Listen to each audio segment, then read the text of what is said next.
Warning, this podcast contains spoilers.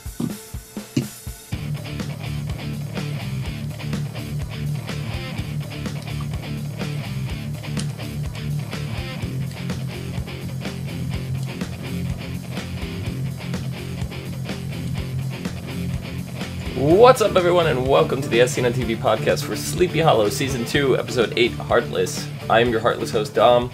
With me are my co-hosts, one half of Pat and Michele. What up? Can you guess which half? Is it Pat or Michele? It's the Michele half. Oh, okay. I got it right? Yes. And down below is Clio. The look on Pat's face is like, but I'm not Michele. I was trying to bring a Kanye West joke into it, but it wasn't going to work. Why not? Because I couldn't think of anything witty. But I'm going to let you finish. That happened with me when I was hosting some podcasts and it was only Michele. I almost said Pat and Michele when it was Michele. Yeah. So, my voice is still gone from the Metallica concert. It is slowly coming back. Yeah, we're so mad at you. I know. I have to keep rubbing it in at the beginning of every podcast. But no, it's more to explain. Metallica, guys. It's more to explain why my voice is very raspy. Envious of me. But yeah. Because my voice sounds extremely raspy to me. I don't know how bad it sounds to you guys. Sounds fine. Whatever. Don't care. What'd you guys think of this episode? Amazing. I really enjoyed it. Yeah, it was really good. I felt kind of disconnected at the beginning of it because they're like in the club and the whole thing, and it's like extremely... Like, they weren't even focusing on characters we knew at the beginning, and it's just like, what is going on? It felt very like a supernatural episode to me. Well, I mean, in the beginning we saw Henry, at least. Henry and the succubus, right? That was the beginning. Yeah. Okay, see, because my brain tricked me, because I skipped that part. My brain was like, yeah, the whole adorable watching the reality show was the beginning. Well, because I had walked out of the room to get something to drink, and I came back in, and I was like, wait, am I watching the right show? Oh, okay. Alright. Yeah, no, I don't know why my brain was like, yeah, the beginning of the show was Ichabod and Katrina watching The Bachelor. Yeah, because everything else seemed a little disconnected, but it was more of bringing the fact that the succubus is around. And kind of bringing that whole, like, oh, what is she doing? What is the reason behind it? Mm-hmm. But it was more like, oh, we're going to take the first soul. Oh, all right, guys, we're on call. Yeah, because I think they were putting us in the same boat as Team Witness, where we're like, he's doing this thing with the succubus, but it doesn't make sense because it has nothing to do with Moloch. But then later we realize that it does have something to do with Moloch. So I think they were trying to just give us the same amount of information that Team Witness had. Yeah. This kind of felt like a filler episode to me more than anything. I wouldn't say that. I mean, I may be filler in terms of what happened in the episode. Like the bad guy, the succubus, because she's obviously gone, not coming back. But this set up a lot in terms of Katrina and Abby, they set up quite a bit there. Yeah. Yeah, not just that, but just Katrina in general, because she's now back in the spy game, but there's a little extra because she's got that connection to Moloch that... Yeah, that's true. That changes the game a lot. Yeah. Well, it shows the manipulation being the key, Mm-hmm. We had the whole thing beforehand where they thought, oh, yeah, we killed the Jenkin, so therefore Moloch's not coming in. And then later on, we had, essentially the Death Eater, or not the Death Eater, why am I saying Death Eater? Harry's daughter. Succubus deciding to go, oh, hey, well, I'm going to take souls to birth Moloch again. And now it's, oh, hey, look, it's a cute little baby, but it's not really a baby. It's just, Moloch. Yeah. Fixed as a baby. Yeah. That's gonna be a problem because Katrina can't see straight. No, she's getting like those second visions of what's going on over there. But essentially, it's that whole love is blind. A mother's love is always going to be blind to her kid. she's been acting that way toward Henry since day one. Now all of a sudden, oh well, it's a second withdrawal because this was her baby, even though it's technically a monster. Yeah, she does have that like psychic connection with it, but the funny thing about that is that it's not how she feels towards the baby, because in her visions she saw baby Moloch as being a demon. She saw him with the horns all gray, but because of the necklace she's seeing him as a real baby. It's the necklace's fault. The way she sees Abraham is the same way she's seeing the baby. Yeah. I don't know, I'm curious if this whole link to the baby and whatever, and if that's gonna give Katrina like trouble dealing with like her secret spy mission. I think that's gonna give her a lot of trouble. I think it's just gonna cause complete trouble, because when they try to destroy it, then in turn she's gonna scream, no, it's my kid, it's a kid, you know, it's an innocent when it's not really an innocent at all. It's demon psycho baby. Yeah. Yep. I mean, but if Katrina ends up failing, what does that mean for them? Oh, that's gonna suck. It's going to be that much harder for Team Witness to get anything done, because they'll have another operative on their side. Moloch's gonna have another operative on his side. Right. Well, it's gonna bring upon death and destruction. Pretty much. Yeah. But then what would that mean for the other side if, like, Abraham or Henry decided to cross over to Team Witness? You got me saying it finally. I've been avoiding it. My terms. Whole time. I like completely made them up on a whim one day. I was writing notes and I was just like, Team Witness, Team Moloch. But yeah, I think that would also Twilight all over again. Screw them, because Henry and Abraham right now is not doing anything. You know, he's just sort of like, yeah, I'm the horseman of death. I'm not doing a single thing to help you right now.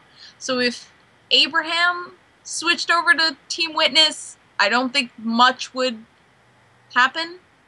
But I think if Henry switched over to the good side, most of Moloch's plans would just fall to dust.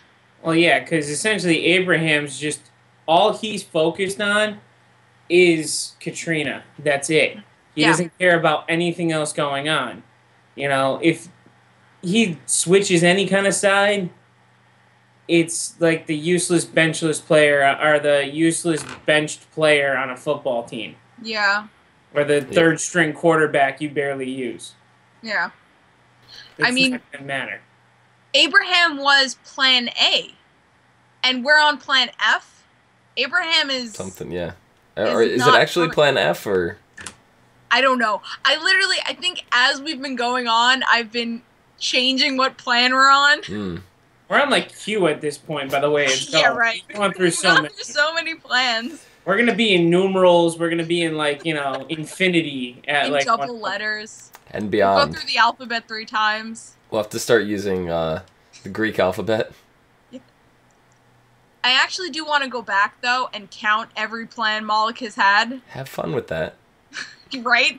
Maybe at the end of this season, over winter break or something, I'll go back and. I was gonna say, because luckily we're not too far in.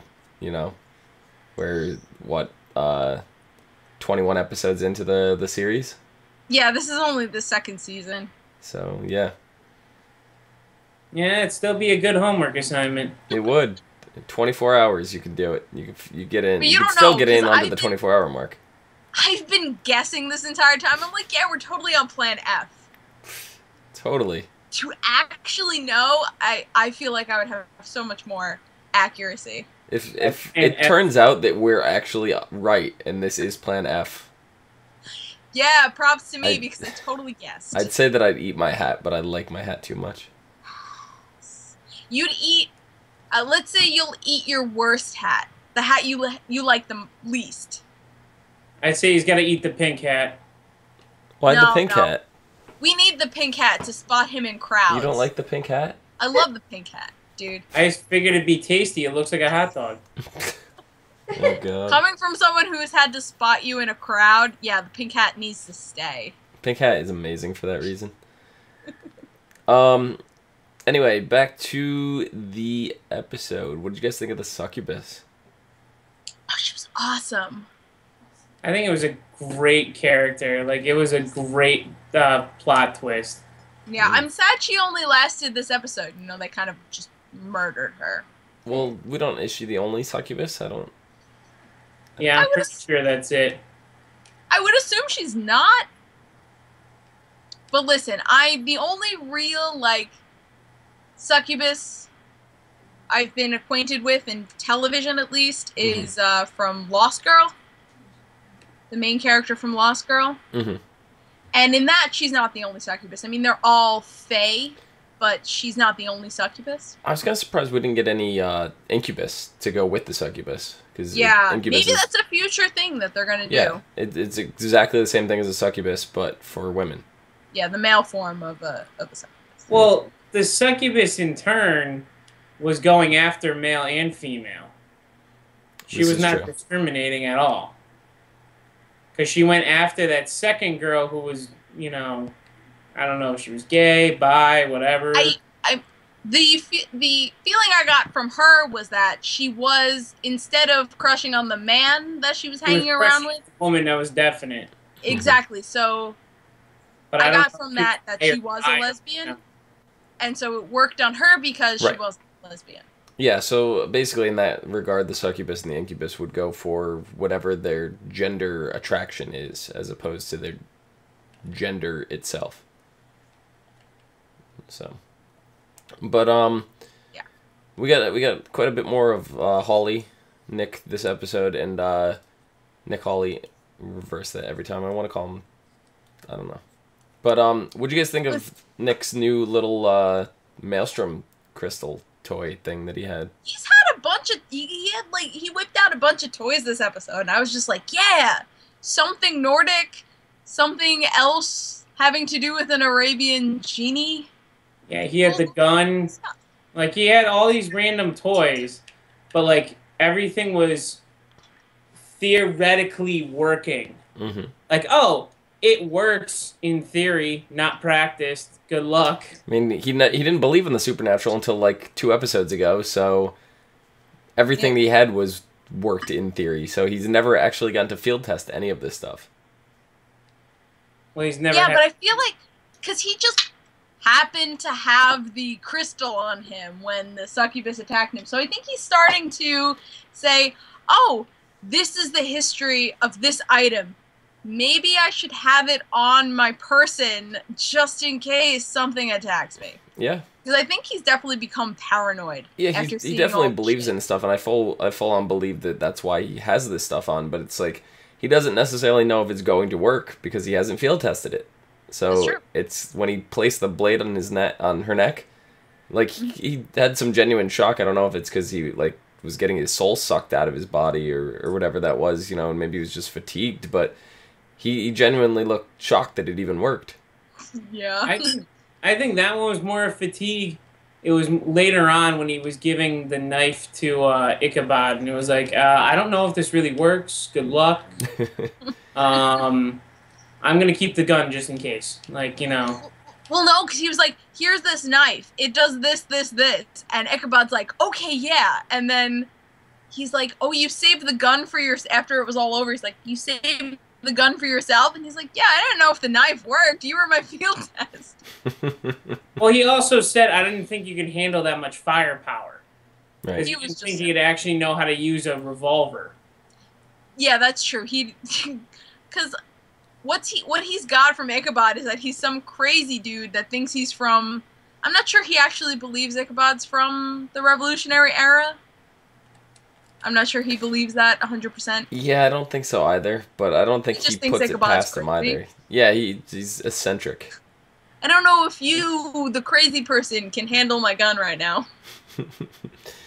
Yeah, pretty much. But Nick and Ichabod have kind of been coming almost like bros. They've been getting a lot closer these last few episodes. Yeah. Well, what do you guys? I think they understand each other, and like Honestly, the biggest thing that I have to say with this episode is you have Ichabod finally stepping in like the best friend or the father, Mm-hmm.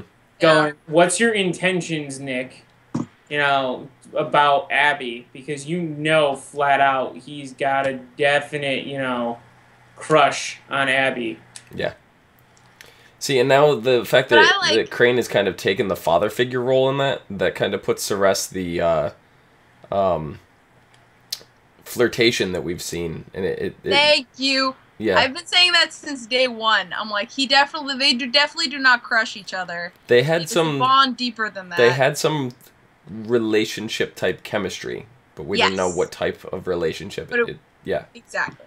Yep. But what I thought was interesting about Crane was he was not only playing the father figure role for Abby, like, what are your intentions with Abby Mills, but he was also playing the wingman for Hawley, because he was like, well, Hawley's a nice guy. Hey, Abby, don't you think so? Yeah. But then, funny enough, Abby and Katrina are actually becoming closer, too. Yeah. You know, they I mean, got I like the didn't- best friends thing kind of almost going on, where they're able to insult each other, but they're still like civil about it. You know? Yeah. Well, I mean, I think that's also because Katrina's so formal. Mm-hmm. It's just how she acts towards people. She's just very formal. But yeah, because at first they were just arguing, and it was like they were just butting heads, and it was like, whoa. Now they're teamed up, and they go do a thing, and they're like, we got each other's backs. It's okay, I'll tell Crane. He may be mad, but I got it. I think it's between that and the same point that you got to think Katrina was running as an alpha dog herself. She was running her own missions. She was her own operative. She knew what she was doing. Now all of a sudden she's got to work on a team. Yeah, that's true, because she was in purgatory this whole time, doing her thing, keep holding down the fort, so to speak, in purgatory. Yeah, and then when she was with Abraham, then it's like, oh yeah, well, I'm doing this. I'm gonna inform you.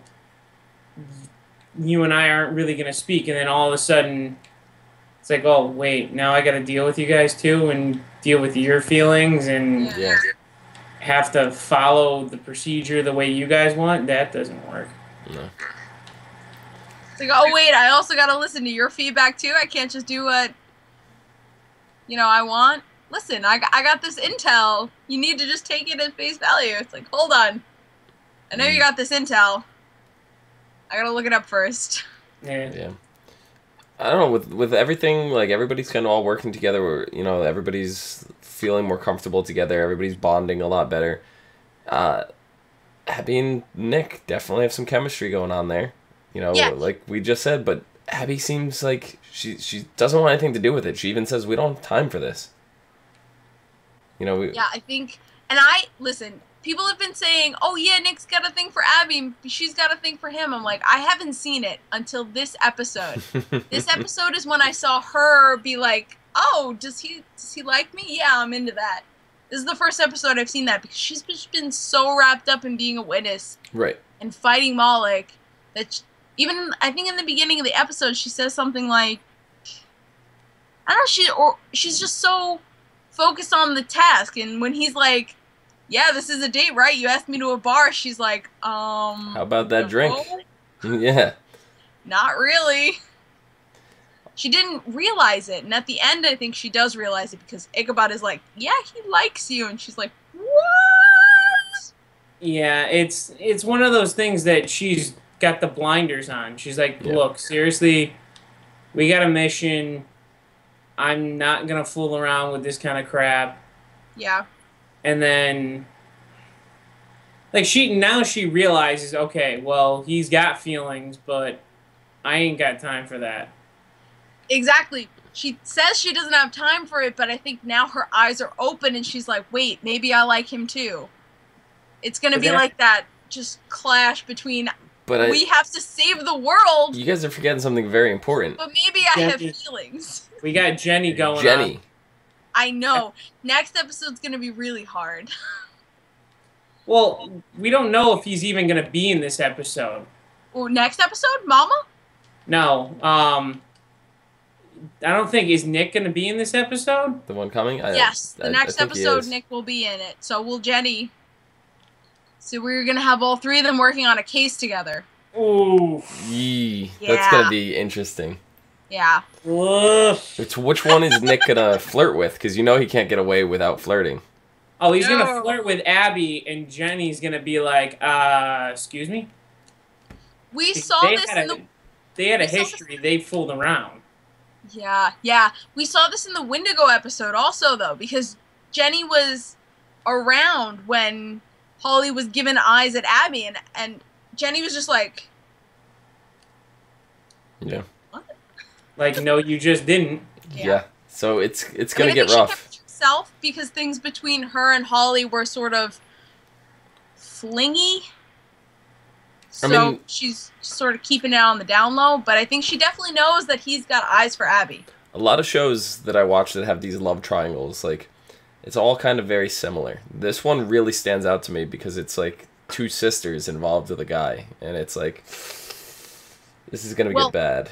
Technically, Abby has not been involved with him yet. Right. Not a date, not anything. She's interested, he's interested. Exactly. So it's still a love triangle. No. I'm not saying it's not a love triangle. Right. I'm just saying there hasn't been any involvement of Abby and Nick yet. Mm-hmm. Feels weird calling him Nick. My brother's name is Nick. I've been calling him Hawley in my head, so it's like... Yeah.